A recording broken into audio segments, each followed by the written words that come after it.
Hello guys, അപ്പൊ തുടങ്ങാം. This is bog channel. Spiderman brand ന്യൂയുടെ ഒരു ഇമോഷണൽ റോളർ കോസ്റ്റർ നൈസ് പടം, ഒരു പീക്ക് പടമാണ് നിങ്ങൾ ഉദ്ദേശിക്കുന്നതെങ്കിൽ സ്പൈഡർമാൻ ബ്രാൻഡ് ന്യൂയുടെ അല്ല. ഒരു ടെറിഫിക് പെർഫോമൻസ് ഉള്ള ഒരു പടമാണ് നിങ്ങൾ ഉദ്ദേശിക്കുന്നതെങ്കിൽ സ്പൈഡർമാൻ ബ്രാൻഡ് ന്യൂയുടെ അല്ല. ബട്ട് കിഡിലൻ എക്സ്പീരിയൻസ് തരുന്ന ഒരു പടമാണ് സ്പൈഡർമാൻ ബ്രാൻഡ് ന്യൂയുടെ. ഇതിന്റെ ഡയറക്ഷൻ ചെയ്തിരിക്കുന്നത് ഡസ്റ്റിൻ ഡാനിയൽ ക്രെട്ടൺ ആണ്. Tom Haaland performance emotionally connect ചെയ്തിട്ടുണ്ട്. ചില സമയങ്ങളിൽ ഒരു പേഴ്സണലായിട്ട് ഇമോഷണൽ ആയ ഒരു ഫീൽ ആയിരുന്നു, ഒരു കണക്ഷൻ ആയ ഒരു ഫീൽ ആയിരുന്നു. സ്പൈഡർമാൻ നിസ്സഹായനായി നിൽക്കുകയാണ്. അതായത് എല്ലാം ചെയ്തിട്ടും എല്ലാ സഹായങ്ങളും ചെയ്തിട്ടും സ്പൈഡർമാന് കൂടെ ആരില്ല. ടോം ഹാളണ്ടിന് അയൺമാൻ ഇല്ല, ആൻഡ് മേ ഇല്ല, പിന്നെ MJ ഇല്ല, നെഡ് ഇല്ല, ഒറ്റയ്ക്കാണ്. ഈ കൂട്ടരും അല്ലെങ്കിൽ ഈ ലോകം മുഴുവനും സ്പൈഡർമാന് കൂടെ ഉണ്ടെങ്കിൽ സ്പൈഡർമാൻ ഇഷ്ടമുള്ള ഒരു സ്പൈഡർമാന്റെ അടുത്തില്ല, സ്പൈഡർമാൻ ആവശ്യമുള്ള ഒരു സ്പൈഡർമാന്റെ അടുത്തില്ല. അതൊരു തീർച്ചയായിട്ടും നിസ്സഹായ അവസ്ഥയാണ്. ഈ സ്പൈഡർമാന്റെ എല്ലാ കഥകളിലും നമ്മൾ കേട്ടുവരുന്ന ഒരു കഥയും അത് തന്നെയാണ്. ഇപ്പൊ ടോബി മഗ്യൂർ ആയാലും ആൻഡ്രൂ ഗാർഫീൽഡ് ആയാലും അതുപോലെ തന്നെയാണ് ടോം ഹാളൻഡും. ഒരു ഇമോഷണൽ റോളർ കാസ്റ്റർ പടമാണ് ഇത് സത്യം പറഞ്ഞാൽ. കാരണം പടത്തിൽ മൊത്തം ഇമോഷണലാണ്. അതായത് എങ്ങനെ MJ കൺവിൻസ് ചെയ്യും, എങ്ങനെ നെഡ് കൺവിൻസ് ചെയ്യും, ഞാനാണ് പീറ്റർ പാർക്കർ എന്ന് പറഞ്ഞുള്ള ആ ഒരു സിറ്റുവേഷനിലൂടെ കടന്നു പോകുന്ന അത് നമുക്ക് ടോട്ടലി ഫീൽ ചെയ്യും. ചില സമയങ്ങളിൽ ടോം ഹാളൻഡ് ജീവിക്കുകയാണ് ആ ഒരു സിറ്റുവേഷൻ. അതായത് താൻ സ്പൈഡർമാൻ ആണ്, അല്ലെങ്കിൽ താൻ പീറ്റർ പാർക്കർ ആണ്, ഇതെന്റെ MJ ആണ്, ഇതെന്റെ നെഡ് ആണെന്ന് ഞാൻ എങ്ങനെ അവരെ കൺവിൻസ് ചെയ്യും? ആൻഡ് അവര് പുതിയൊരു ലൈഫിലേക്ക് പോവുകയാണ്, പുതിയൊരു ലൈഫ് നടക്കുകയാണ്. ഇതിന്റെ ഇടയിൽ ഞാൻ ഇങ്ങനെ പോകണോ?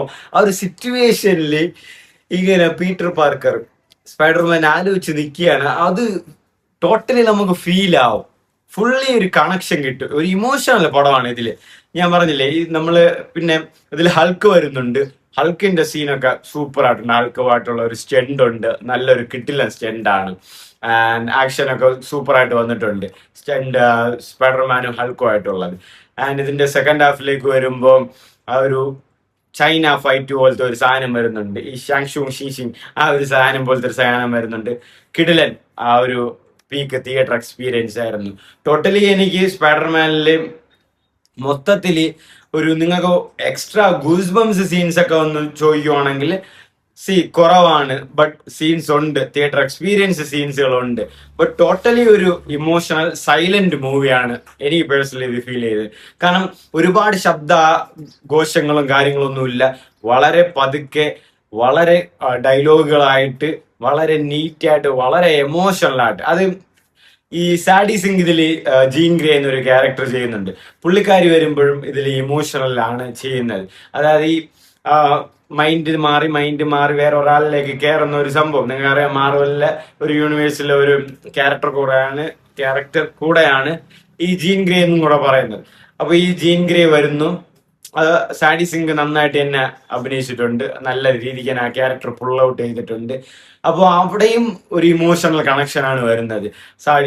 ജീൻ ഗ്രേയുടെ സിസ്റ്ററുമായിട്ട് ആ ഒരു കണക്ഷൻ, അതുമായിട്ട് വേറെ കണക്ഷൻ, മൊത്തത്തിൽ ഒരു ഇമോഷണൽ പടമാണ്. ടോട്ടലി ഇമോഷണൽ അറ്റാച്ച്മെന്റ് വരുന്ന പടം.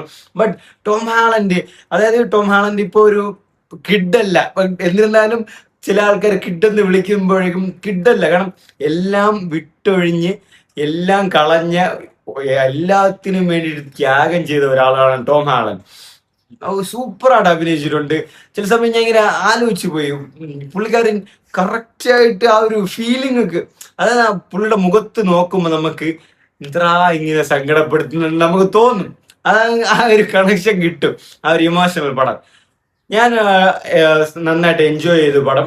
എനിക്ക് സാറ്റിസ്ഫൈ ആയി പടം. ഞാൻ പറഞ്ഞില്ലേ, ഇതില് ആ ഫസ്റ്റ് ഹാഫിൽ തന്നെ വളരെ നൈസ് ആയിട്ടുണ്ടായിരുന്നു. ആ ഫസ്റ്റ് ഹാഫിൽ ആ ഒരു ഇമോഷണൽ സാധനങ്ങൾ, ഫസ്റ്റ് ഹാഫിൽ ഒരു ചെറിയ ഫൈറ്റുകൾ കാര്യങ്ങളുണ്ട്. ആൻഡ് ന്യൂയോർക്ക് സിറ്റിനെ രക്ഷിക്കാൻ വേണ്ടി ആദ്യം തുടക്കത്തിൽ തന്നെ 1-2 ദൗത്യങ്ങളിലേക്ക് പോകുന്ന ആ ചെറിയൊരു ഒരു ജെയിംസ് ബോണ്ട് പരിപാടി, രക്ഷപ്പെടുത്തുന്ന പരിപാടിയും കാര്യങ്ങളൊക്കെ ഉണ്ട്. ആൻഡ് അതിൽ MJ വരുന്നു. പിന്നെ അതുമായിട്ട് കണക്ഷൻ ആയിട്ട് ഈ സാഡി സിംഗിനെ പിടിക്കാൻ വേണ്ടിയിട്ട് പോകുന്ന കുറച്ച് സീനുകളും കാര്യങ്ങളും ഉണ്ട്. പിന്നെ പെട്ടെന്ന് നമുക്ക് ഫ്രാങ്ക് എന്നൊരു പുള്ളിക്കാരനുണ്ട്, കിടിലനായിട്ട് ആ ഒരു വേഷം നന്നായിട്ട് ചെയ്തിട്ടുണ്ടായിരുന്നു. അതിന് ഏതൊരു യൂണിവേഴ്സിലുള്ള ഒരാളെന്നാണ് തോന്നുന്നത് കണ്ടിട്ട്. നിങ്ങൾക്ക് അറിയാമെങ്കിൽ കമന്റ് ചെയ്തേക്ക്. ആ ഒരു ഫ്രാങ്കിന്റെ ക്യാരക്ടേഴ്സ് ഒക്കെ കൊള്ളായിരുന്നു. ചെറിയൊരു ലൈറ്റ് കോമഡീസും ഉണ്ടായിരുന്നു. പിന്നെ സിനിമയിലേക്ക് സെക്കൻഡ് ഹാഫിലേക്ക് പോകുമ്പോൾ പെട്ടെന്ന് ഒരു ഫൈറ്റ് സീൻ വരുന്നു, ഹൾക്കുമായിട്ടുള്ള കിടിലൻ സീനും കാര്യങ്ങളൊക്കെ ഉണ്ട്. പടം അവിടെ നിന്നും ഇമോഷണലി തന്നെയാണ് പോകുന്നത്. ഹൾക്ക് ഇടയ്ക്കിടയ്ക്ക് എല്ലാവരും ഇടിച്ച് കമത്തിയിട്ട് ഹൾക്ക് പറയും ഞാൻ ആരെങ്കിലും കൊന്നു, ഞാൻ ആരെങ്കിലും അതായത് പേഴ്സണലി എനിക്ക് ഫീലാണ് വന്നത്. ആ ഒരു സിറ്റുവേഷൻ പുള്ളിക്കാരൻ ഹാൻഡിൽ ചെയ്യാൻ പറ്റില്ല. എന്നിരുന്നാലും അത് നമുക്ക് ആലോചിക്കുമ്പോൾ എല്ലാവരും ഇടിച്ചിട്ടിട്ട് ആരെങ്കിലും ചത്തോ, ഞാൻ ആരെങ്കിലും ഹേർട്ട് ചെയ്തോ എന്ന് ചോദിക്കുന്നത്. പിന്നെ ക്ലൈമാക്സിൽ എനിക്കൊരു ചിരി വന്നതെന്ന് വെച്ചാൽ 5-6 മിനിറ്റോളം എല്ലാവരും ഇങ്ങനെ വെയിറ്റ് ചെയ്ത് തിയേറ്ററിൽ ഇരിക്കണ കേട്ടാ. പോസ്റ്റ് ഒരു ക്രെഡിറ്റ് സീൻ എന്തെങ്കിലും കാണും, എന്തെങ്കിലും നോക്കട്ട് ഒരു ചെറിയൊരു ഇങ്ങനെ മാപ്പ് ഇങ്ങനെ കത്തി സ്പൈഡർമാൻ ഉണ്ടോ Spiderman font Spiderman will return എന്ന് പറഞ്ഞ് വിട്ട്. ഞാൻ അപ്പൊ ഇങ്ങനെ ആലോചിച്ച് ഈ 5-6 മിനിറ്റ് ഇരുന്നിട്ട് ഇതിലാണ് എന്തെങ്കിലും ആരെങ്കിലും പുതിയതായിട്ട് വരുന്ന അല്ലെങ്കിൽ ആരെങ്കിലും കേരള വല്ല ക്യാമിയോ വല്ല കാണിച്ചത് കുറച്ചുകൂടെ സെറ്റ് ആയിരുന്നെങ്കിൽ. അപ്പോ ടോട്ടലി നിങ്ങൾ ഭയങ്കര എക്സ്പെക്ടേഷനിൽ പോവുകയാണെങ്കിൽ തീർച്ചയായിട്ടും നിങ്ങൾ സാറ്റിസ്ഫൈ ആകാൻ ചാൻസ് ഇല്ല എന്ന് തന്നെ ഞാൻ പറയും. നോർമലി ആയിട്ട് പടം കാണാൻ നോക്കുക. ഒരു ടോട്ടലി ഒരു ഇമോഷണൽ പടമാണ്, ബട്ട് നല്ലൊരു പടം തന്നെയാണ്. Simple and humble. Tom Haaland